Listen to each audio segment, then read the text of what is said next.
Solve করছে আমাদের 2023-24 সালে সিকিউরিটি আসা সুন্দর একটি ম্যাথ। এই ম্যাথে কি বলেছে দেখো, আমাদেরকে বলেছে 1 মিটার লম্বা একটি সুতার এক প্রান্ত একটি স্ট্যান্ডে আটকানো আছে এবং অপর প্রান্ত 100 গ্রাম এর একটি ভর ঝুলানো আছে। Okay fine. আমাদের ব্যাপারটা হচ্ছে এমন, এটা মনে করো আমাদের কোন একটি স্ট্যান্ড, হ্যাঁ, এই স্ট্যান্ডের এক প্রান্তে একটা সুতার এক প্রান্ত আটকানো আছে, আর ওই যে সুতাটা, ওই সুতাটার আরেক প্রান্ত আমাদের যে জিনিসটা, ওই আরেক প্রান্তে 100 গ্রাম ভর আটকানো আছে। হ্যাঁ, তাহলে আমি যদি একটা সুতা নিই, মনে করো এটাই হচ্ছে আমাদের সুতা, তাহলে এই সুতার এক প্রান্ত এই স্ট্যান্ডের মধ্যে আটকানো, এটা হচ্ছে একটি স্ট্যান্ড, এই স্ট্যান্ডের মধ্যে এক প্রান্ত আটকানো, আরেক প্রান্তে এই জায়গায় যে আমার একটা বস্তু আছে, ওই বস্তুর যে ভরটা সেটা হচ্ছে 100 গ্রাম। এর মানে আমরা বলতে পারি বস্তুর ভর m=100 গ্রাম, যাকে 1000 দ্বারা ভাগ করলে আমরা পাচ্ছি 0.1 কেজি। এটা হচ্ছে বস্তুর ভর SI ইউনিট। এবার বলা হচ্ছে এই সুতাটা কত মিটার লম্বা? 1 মিটার লম্বা।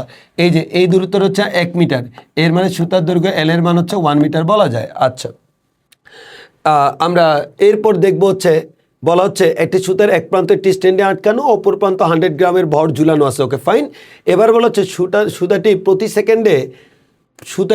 প্রতি সেকেন্ডে অপর প্রান্তের লম্ব অক্ষের সাপেক্ষে, এই সুতাটা যে প্রান্তে বস্তু ঝুলানো আছে তার অপর প্রান্তের লম্ব অক্ষের সাপেক্ষে, মানে হচ্ছে এই স্ট্যান্ডের সাপেক্ষে 2/5 বার অক্ষের সাপেক্ষে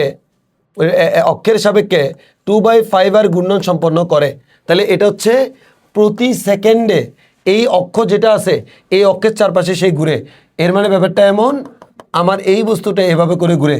আর তুমি বলতে পারো ভাই আপনি আগে থেকে এটাকে ভাগা করে কেন আঁকলেন? কারণ তুমি নিজেই চিন্তা করো, কোনো একটা বস্তুকে আমি এখানে এই যে এখানে সুতা দিয়ে আটকালাম, হ্যাঁ, সে হয়তো এভাবে লেগে থাকবে, কিন্তু আমি যখন ঘুরানো শুরু করব, ওই যে আমাদের দোলনার মতো যখন ঘুরানো শুরু করব, এটা কিন্তু আমাদের এইভাবে করে ঘুরতে থাকবে, হ্যাঁ, একটু দূরে গিয়ে ঘুরবে। তাহলে প্রশ্ন হচ্ছে ভাই দূরে গিয়ে কেন ঘুরছে? ভেরি সিম্পল, সে দূরে গিয়ে ঘুরছে কারণ এখানে একটা কেন্দ্র বিমুখী বলা আছে, দ্যাটস ওয়াই সে দূরে গিয়ে ঘুরছে। এখন একটু খেয়াল করে দেখো, তোমাকে বলা হচ্ছে সে প্রতি সেকেন্ডে 2π এতবার ঘুরে। আমরা জানি কোন একটা বস্তু প্রতি সেকেন্ডে যতবার ঘুরে তাকে বলা হয় তার কম্পাঙ্ক। এর মানে আমার এখানে কম্পাঙ্ক হচ্ছে 2/5, এত দেওয়া আছে, এতবার ঘুরে, তাহলে কম্পাঙ্ক আমরা এত হার্টজ বলতে পারবো, প্রতি সেকেন্ডে এতবার করে সে ঘুরে। এবার বলছে এই যে ভরটির রৈখিক বেগ নির্ণয় করো। এই যে আমার ভরটা আছে, সেই যেহেতু ঘুরতেছে, ঘুরার সময় তার একটা বেগ আছে না, ওই ঘুরার সময় তার যে বেগ আছে, ওই বেগের মানটা কত তোমাকে বের করতে বলেছে। এবার আসো ভাই আমরা সলভ করা শুরু করি। সো প্রথমে যদি আমরা একটু এইদিকে তাকাই, আমরা এই দিকের যে কোণটা, এই অ্যাঙ্গেলটাকে আমরা থিটা ধরে নিলাম, আর এই দিকে এই দেখো এই বস্তুটা যে ঘুরে, সে কিন্তু আসলে দেখো এই কলমের চারপাশে বস্তুটা এভাবে করে ঘুরতেছে, তো তাহলে এভাবে করে ঘুরতেছে মানে হচ্ছে এটাই হচ্ছে তার জন্য বৃত্ত, আর এটার ব্যাসার্ধটা হচ্ছে তার জন্য ব্যাসার্ধ। তাহলে আমরা বলতে পারি এই ব্যাসার্ধটাকে আমরা স্মল আর দ্বারা নামকরণ করলাম, স্মল আর। তাহলে ব্যাসার্ধ যদি স্মল আর হয়, এইদিকে আমি এটা জানি হচ্ছে 1 L এর মান, হ্যাঁ, তাহলে এখান থেকে আমরা চাইলে কিন্তু আসলে চাইলে এখান থেকে কি করতে পারি, আর এর মানটা বের করতে পারি, চেষ্টা করতে পারি। তাহলে বলো তো এই যে ত্রিভুজের মধ্যে যদি আমরা চিন্তা করি, তাহলে এখানে আর মানে কি বলো তো? আর মান হচ্ছে আমাদের লম্ব, 1 মান হচ্ছে আমাদের কি অতিভুজ। তাহলে লম্ব আর অতিভুজের সম্পর্ক কার? সাইন। তাহলে আমরা বলতে পারি সাইন থিটা মান হচ্ছে লম্ব ডিভাইড বাই অতিভুজ মান হচ্ছে r/1। এর মানে আমরা জাস্ট এখান থেকে বলতে পারি আমাদের r ইকুয়াল হচ্ছে সাইন থিটা, অথবা সাইন থিটা ইকুয়াল হচ্ছে আর। এর মানে আমি আর এর মানটা পাইলাম না, তবে একটা রিলেশন পাইলাম যে আর এর মানটা সাইন থিটা এর সমান। আমি তো থিটা এর মান জানি না, ওকে ফাইন, অসুবিধা নাই। এবার তোমরা একটু খেয়াল করে দেখো, তাহলে আমার এই বস্তুটা ঘুরছে কেন, আগে আমরা সেটা একটু দেখি। বস্তুটা ঘুরছে এই কারণে, আমাদের এই বস্তুটার দেখো সে তো নিচের দিকে পড়ে যেতে চায়, তার একটা ওজন কাজ করে, কাজ করে হচ্ছে mg নিচের দিকে। তাহলে সে নিচের দিকে পড়ে না কেন? তার রিজন হচ্ছে সুতাটা তাকে উপর দিকে টেনে ধরে রাখছে। এই যে সুতা, এই সুতা তাকে উপরের দিকে এই দিকে টান দিচ্ছে। এখন একটা গুরুত্বপূর্ণ প্রশ্ন থেকে যায়, সুতা যদি এইদিকে টানে, এইদিকে টানলে, কারণ সুতা এই বরাবর আসছে মানে হচ্ছে এইদিকে টানবে, তাহলে সুতা এইদিকে টানছে, তাহলে বস্তুটা সাম্যাবস্থায় থাকে কিভাবে, একটু খেয়াল করো। তাহলে আমরা যদি এটা কাজ করি, এই জায়গায় আমরা একটা জিনিস খেয়াল করব, এই যে আমার এটা যদি আমি উলম্ব রেখা চিন্তা করি, এটা যদি আমাদের টান বল হয়, এই কোণটাকে থিটা বললে এই কোণটাকেও থিটা বলা যাবে। তাহলে এইদিকে যদি টান বল টি হয়, তাকে যদি আমি দুটো উপাংশে ভাগ করি, এইদিকে হবে কি ভাইয়া টি কস থিটা, আর এইদিকে যদি আমরা যাই এদিকে হবে কি ভাইয়া টি সাইন থিটা। এখন একটা গুরুত্বপূর্ণ ব্যাপার, সাম্যাবস্থায় থাকা মানে হচ্ছে বিপরীতমুখী বলগুলো সমান হবে। এর মানে আমি বুঝতেই পারছি এই জায়গায় টি কস থিটা এবং এমজি এই দুইটা সমান হবে। তাহলে আমরা বলতে পারি টি কস থিটা যেটা, তার মান হচ্ছে এমজি এর সমান, আর এম এর মানটা আমরা কত জানি 0.1, আর জি এর মানটা আমরা জানি হচ্ছে 9.8। এর মানে আমরা এই যে আমরা এখানে ওজন যেটা পাইলাম সেটা হচ্ছে আমাদের 0.98। এটা হচ্ছে আমাদের টি কস থিটা। হ্যাঁ, টি কস থিটার মান হচ্ছে 0.98। তাহলে আমি লিখে রাখতে পারি টি কস থিটা তার মান হচ্ছে 0.98। এটা আমরা পেয়ে গেছি। এবার একটু খেয়াল করো ভাই, এটা আমাদের সমান বিপরীত ক্যান্সেল হয়ে গেল। তাহলে এখানে ঘটনা কি? Very simple.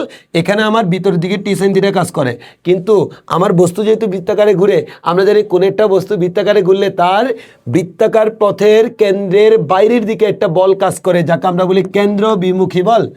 তো আমরা জানি সেই কেন্দ্র বিমুখী বলের ফর্মুলা হচ্ছে mv²/r অথবা m ওমেগা²r। এটা হচ্ছে আমাদের কেন্দ্র বিমুখী বলের ফর্মুলা। এখন আমি যদি ওই ফর্মুলা অ্যাপ্লাই করতে যাই, এখানে একটা গুরুত্বপূর্ণ জিনিস একটু খেয়াল করো তো, এখানে এফ এর মান দেওয়া আছে না ভাইয়া? এফ এর মান যদি তোমার দেওয়া থাকে ভাইয়া, তাহলে তুমি এফ থেকে কার মান বের করতে পারবা? ওমেগার মান। সো আমি একটু এখানে বের করে দেখাই যে ওমেগা সমান কি বলা যায়? 2πf। তাহলে 2 × 5 × এফ এর মান হচ্ছে 2/5, 5 কাটাকাটি, এর মান হচ্ছে 4 রেডিয়ান পার সেকেন্ড। এটা হচ্ছে ওমেগার মান। তাহলে আমি যেহেতু ওমেগার মান জানি, তাই না? তাহলে আমরা এক্ষেত্রে মান বসানোর সময় কি করবো ভাইয়া বলো তো? mv²/r না বসিয়ে ওমেগা²r বসাবো। তাহলে আমরা বলতে পারি এই যে বাইরের দিকে যে mv²/r কেন্দ্র বিমুখী বল, আর ভিতরের দিকে যে টি সাইন থিটা, এই দুটো সমান। তাহলে আমরা বলতে পারি টি সাইন থিটা ইকুয়ালস টু হচ্ছে m ওমেগা²r। তাহলে আমরা এখান থেকে বলতে পারি টি সাইন থিটা ইকুয়ালস টু হচ্ছে এম এর মান কত ভাইয়া দেখো তো?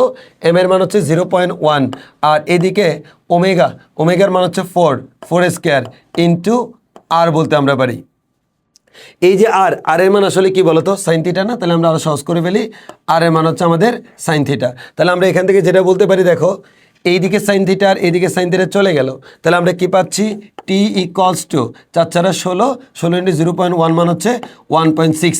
এর মানে 1.6 নিউটন। এটা হচ্ছে টান বলের মান পাইলাম এখান থেকে। অ্যান্ড প্রশ্ন হচ্ছে ভাই আমাকে টান বল জিজ্ঞেস করেনি, আমাকে আসলে মেইনলি জিজ্ঞেস করে হচ্ছে এখানে ব্যাগের মান।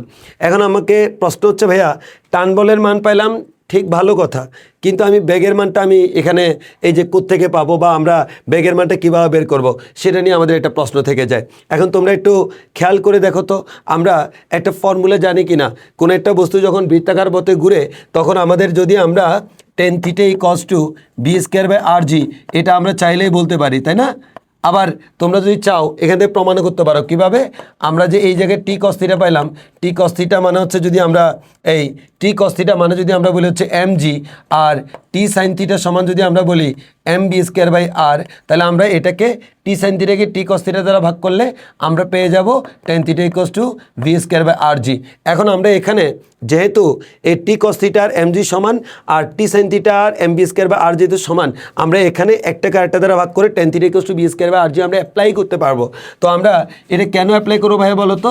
এটা অ্যাপ্লাই করার মূল রিজন হচ্ছে আমার টার্গেট হচ্ছে ভি এর মানটা বের করা।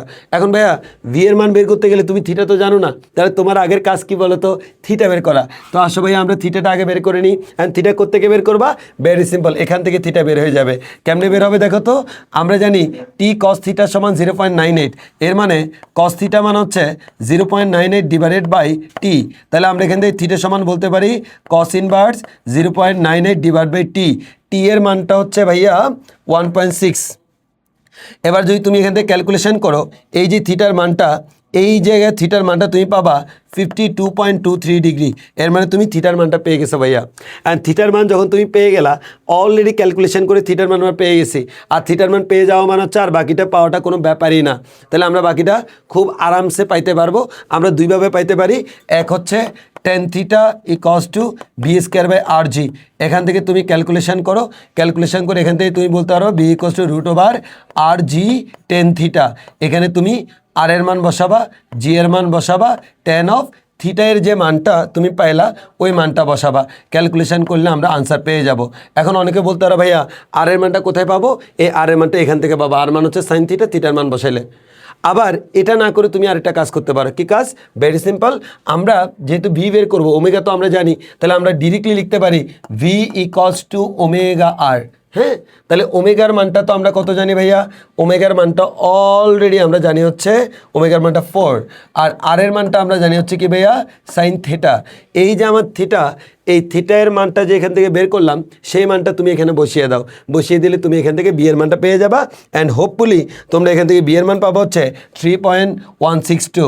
ফাইনাল আনসার হচ্ছে বি এর মান হচ্ছে 3.162 MS inverse 1। And that's it, এটাই ছিল আমাদের এই ম্যাথ। ধন্যবাদ সবাইকে, আল্লাহ হাফিজ।